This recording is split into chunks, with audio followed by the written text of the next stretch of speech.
ভাই আজি আমাৰ বিটিআৰ চৰকাৰৰ ফালৰ পৰা আৰবান ডিপাৰ্টমেণ্ট আৰু চিট ডিপাৰ্টমেণ্টৰ সংগতি ৰাখি আজি মানে ট্ৰেইনিং স্কিল ট্ৰেইনিং চেণ্টাৰৰ আজি মানে খুব উদ্বোধনী যেটো মানে ট্ৰেইনিং কৰা যেটো চেণ্টাৰ এই খুব উদ্বোধনী কাৰ্যসূচীখনত মোক আলহী হিচাপে মাতিছিল আহি মই খুবেই ভাল লাগিল মাননীয় আমাৰ মুখ্য অতিথি পৰিচন্ন হাজৰা ডাঙৰীয়া ইয়াত আহিছে মাননীয় আমাৰ এডভাইজাৰ ৰঞ্জন বৰুৱা ডাঙৰীয়াও আহিছে আৰু আমাৰ বিজেপিৰ মণ্ডল প্ৰেসিডেন্ট মাননীয় মহেশ বৰা ডাঙৰীয়া উপস্থিত হৈছে সিএসডি ডাঙৰীয়াও উপস্থিত হৈছে ইয়াত মানে যেটো আমাৰ স্কুলে এই চেণ্টাৰখন আনিছে যথেষ্ট ইয়াত ছাত্ৰ ছাত্ৰী আছে ইয়াত কম্পিউটাৰ ফ্ৰী কষ্ট মানে ট্ৰেইনিং দিয়া হ'ব আৰু ইয়াত মানে মেকআপৰ আৰ্টিষ্ট মানে ইটো মানে ট্ৰেইনিং ফ্ৰীকে দিয়া হ'ব হিচাপে চৰকাৰে আপোনালোকে শুনি থকা ধৰণে যিখিনি ফ্লেগশ্বিপ স্কিম মানে নিজাববীয়া চৰকাৰে যেটো আমাৰ বিটিআৰ চৰকাৰে লৈছে UN Super 50 দৰে ইটো একেই ধৰণৰ মানে আঁচনি এইটোৰ দ্বাৰা মানে দুখীয়া পৰিয়ালৰ এটা মানে জীৱন স্থাপন কৰাৰ কাৰণে এইটো এটা লোৱাৰ কাৰণে এই ট্ৰেইনিংটো দিয়া হৈছে আৰু হিচাপে এইটো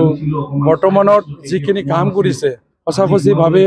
বিটিআৰ চৰকাৰে ভাল কামেই কৰা বুলি ক'ব লাগিব মই নিজে প্ৰতিনিধি হিচাপে খুবেই ভাল লাগিছে যেহেতু দুটা কথা মই গম পালো যেনেকা মানে আমাৰ মুকুল বসুমতাৰীও APC পৰীক্ষা দিছিল আমাৰ মানে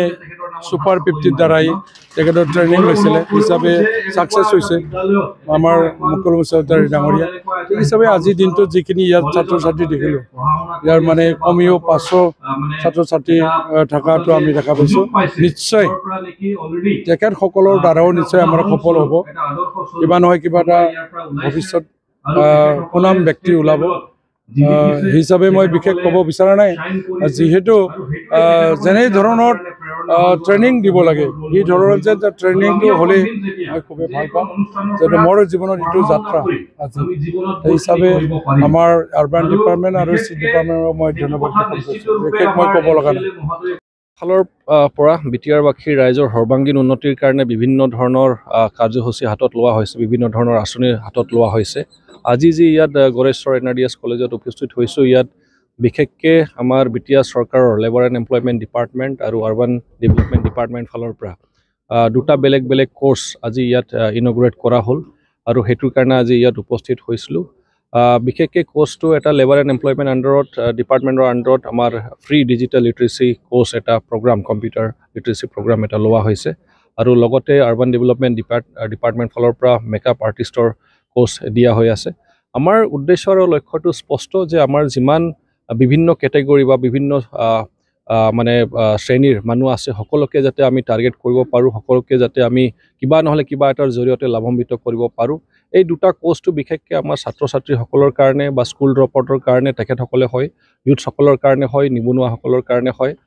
বিশেষকৈ কম্পিউটাৰ লিটাৰেচিটো আমি জানো যে সকলো ধৰণৰ চাকৰিৰ ক্ষেত্ৰত প্ৰাইভেট ছেক্টৰতে হওক গভৰ্ণমেণ্ট ছেক্টৰতে হওক আৰু ব্যক্তিগত দৈনন্দিন জীৱনতো আজিকালি অত্যন্ত দৰকাৰী হৈ গৈছে কোনোবাই চাকৰিৰ কাৰণে দৰকাৰ হৈ আছে কোনোবা এতিয়া অনলাইন ছাৰ্ভিচেছ বহুত আহি গ'ল অসম চৰকাৰৰ হওক আমাৰ বিটিআৰ চৰকাৰ ফালৰ পৰা বিভিন্ন ধৰণৰ অনলাইন ছাৰ্ভিচেছ আমি আৰম্ভ কৰিছোঁ তো সেইকাৰণে অত্যন্ত দৰকাৰী হৈ গৈছে কোনোবা জবৰ কাৰণে হ'ব পাৰে কোনোবা নিজেই কম্পিউটাৰ এটা দোকান খুলিও মানে তেখেতে উপাৰ্জন কৰিব পাৰিব তো সেইখিনি কথা আমি চিন্তা কৰিছোঁ আৰু যিটো ডিমাণ্ডত আছে তেনেকুৱা কোৰ্চবিলাক আমি বিভিন্ন গোটেই বিটিআৰত কৰি আছোঁ তাৰ লগতে মেকআপ আৰ্টিষ্টটো আমি জানো যে আজিকালি অকল বিয়াতে নহয় বা কিবা এটা প্ৰগ্ৰাম বা পাৰ্টি হ'লে যে মেকআপ আৰ্টিষ্ট দৰকাৰ হয় এনেকুৱা নহয় আজি দৈনন্দিন মানে জীৱনতো ডেইলি লাইফষ্টাইল এটা হৈ গৈছে আৰু সেইকাৰণে বহুত ডিমাণ্ড আহিছে তো সেইখিনি আজি আমি ইয়াত ইন্ট্ৰডিউচ কৰিছোঁ আৰু বেলেগ বেলেগ জায়গাত আমাৰ এছিষ্টেণ্ট ইলেক্ট্ৰিচিয়ান আমাৰ প্লাম্বাৰ জেনেৰেল তো তেনেকুৱা ধৰণৰ বিভিন্ন আমি কোৰ্চ বা ট্ৰেড আমি ট্ৰেইনিং দিয়াই আছোঁ আমাৰ মেইন ফ'কাছ বা টাৰ্গেটটো হ'ল কোনেই যাতে বেকাৰ হৈ বহি নাথাকে, সকলোৱে নিজৰ ভৰিত নিজে যাতে থিয় দিব পাৰে। ষ্টুডেণ্টসকল, ছাত্ৰ ছাত্ৰীসকল যিবিলাকে পঢ়া শুনা কৰি আছে, আপাৰ্ট ফ্ৰম ফৰ্মেল এডুকেশ্যন, তেখেতসকলে কিবা এটা স্কিল ট্ৰেইনিং ল'লে যাতে তেখেতসকলৰ লাইফত এটা অপশ্যন থাকি যায় যে চাকৰি যদি নাপায়, ছেল্ফ এমপ্লয়ড হৈও যাতে তেখেতে নিজৰ উপাৰ্জন এটা কৰিব পাৰে, ইনকাম কৰিব পাৰে। আৰু বাকী যিবিলাক স্কুল ড্ৰপ আউট বা কলেজ ড্ৰপ আউট আনএমপ্লয়ড ইউথসকল আছে, তেখেতসকলক টাৰ্গেট কৰিও আমি ৰাখি আছোঁ। কেইটামান আছে প্লেচমেণ্ট দিয়া হয়, কেইটামান আছে ৰিক্ৰুইট, ট্ৰেইন এণ্ড ডিপ্লয়, তেনেকুৱা ধৰণৰ মানে মডেলত আমি আগবাঢ়ি আছোঁ। কেইটামান আছে যে ট্ৰেইনিং লোৱাৰ পিছত তেখেতসকলক সামগ্ৰী দিয়া হয়, যেনেকুৱা এছিষ্টেণ্ট ইলেক্ট্ৰিচিয়ানবিলাকক আমি এতিয়া টুল কিট দি আছোঁ, যিবিলাকে টেইলৰিং শিকি আছে চিলাই মেচিন দি আছোঁ, প্লাম্বাৰ জেনেৰেল কৰি আছোঁ, তেখেতসকলৰ যিটো যন্ত্ৰ পাতি লাগে সেইটো দি আছোঁ। তো কোনেও যাতে কোৰ্চ কমপ্লিট কৰাৰ পিছত বেকাৰ বহি নাথাকে, তো তেনেকুৱা ধৰণত আমি আগবাঢ়ি আছোঁ। আৰু চৰকাৰ ফালৰ পৰা আমাৰ টাৰ্গেট আছে যে আমাৰ চৰকাৰৰ টাইমত কমচে কম 50,000 যুৱক যুৱতীসকলক, বিশেষকৈ আনএমপ্লয়ড ইউথসকলক আমি তেখেতসকলক হয় এমপ্লয়মেণ্টৰ কাৰণে সুবিধা কৰি দিম বা তেখেতসকলে যাতে ছেল্ফ এমপ্লয়ড হয়। তো এইটোৱে মেইন উদ্দেশ্য আৰু লক্ষ্য আছে। ধন্যবাদ। যিটো NEP, নিউ এডুকেশ্যন পলিচি বা নেশ্যনেল এডুকেশ্যন পলিচিটো এতিয়া মানে অলৰেডি কোৱা হ'ল যে এতিয়া বিভিন্ন ধৰণৰ আমাৰ স্কিল ডেভেলপমেণ্ট ৰিলেটেড ট্ৰেইনিংবিলাক দিয়াটো অত্যন্ত জৰুৰী। আৰু সেইটোৰ কাৰণটো মেইন উদ্দেশ্য আৰু লক্ষ্যটো সেইটোৱেই কৈছোঁ যে কোৱালিটি এডুকেশ্যনৰ যিটো কোৱালিটি সেইটোতো ইম্প্ৰুভ কৰিবই লাগে। আৰু BTR চৰকাৰে যথেষ্ট কৰি আছে প্ৰমোদ বড়ো ডাঙৰীয়াৰ নেতৃত্বত।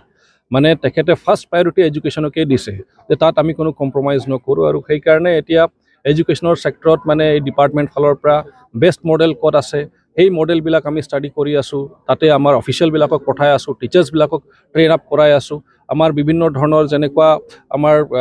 আজিম প্ৰেমজী ইউনিভাৰ্চিটি আছে, আগষ্টীয় ফাউণ্ডেশ্যন আছে, তেখেতসকলৰ লগত আমাৰ MOU চাইন হ'ল যাতে আমাৰ কোৱালিটি অফ এডুকেশ্যনটো বেটাৰ কৰিব পাৰোঁ, অলপ ইন'ভেটিভ, অলপ ক্ৰিয়েটিভ হওক। তো তেনেকুৱা ধৰণত আমি চেষ্টা কৰি আছোঁ। ষ্টুডেণ্টসকলৰ ফিউচাৰৰ কাৰণে আমি ছুপাৰ 50 লঞ্চ কৰিছোঁ, ইঞ্জিনিয়াৰিঙত, মেডিকেলত, আমাৰ APSCত, UPSCত। এতিয়া আমাৰ ফালৰ পৰা, আমাৰ ডিপাৰ্টমেণ্ট ফালৰ পৰা আমি এতিয়া SSC কোচিঙৰ কাৰণে, বেংকিঙৰ কাৰণে, তো তেনেকুৱা ধৰণৰ মানে বিভিন্ন ছেক্টৰত, মানে ৰেলৱেৰ কাৰণে, তো আমি বিভিন্ন ছেক্টৰত মানে আমি আগবাঢ়ি আছোঁ যাতে আমাৰ ইউথসকল এডুকেশ্যনো যাতে পায়, তাৰ লগত স্কিলিঙো যাতে হয়, যাতে তেখেতসকলে মানে পঢ়া শুনা কমপ্লিট কৰাৰ লগে লগে কিবা এটা স্ক'প পাই যায়। আৰু লগতে যিবিলাকে বাদ দিছে তেখেতসকলেও যাতে স্ক'প পাই যায়। তো কোনেও যাতে পিছুৱাই নাথাকে, এই ক্ষেত্ৰত আমাৰ চৰকাৰ একদম মানে বহুত চিৰিয়াছলি কাম কৰি আছে।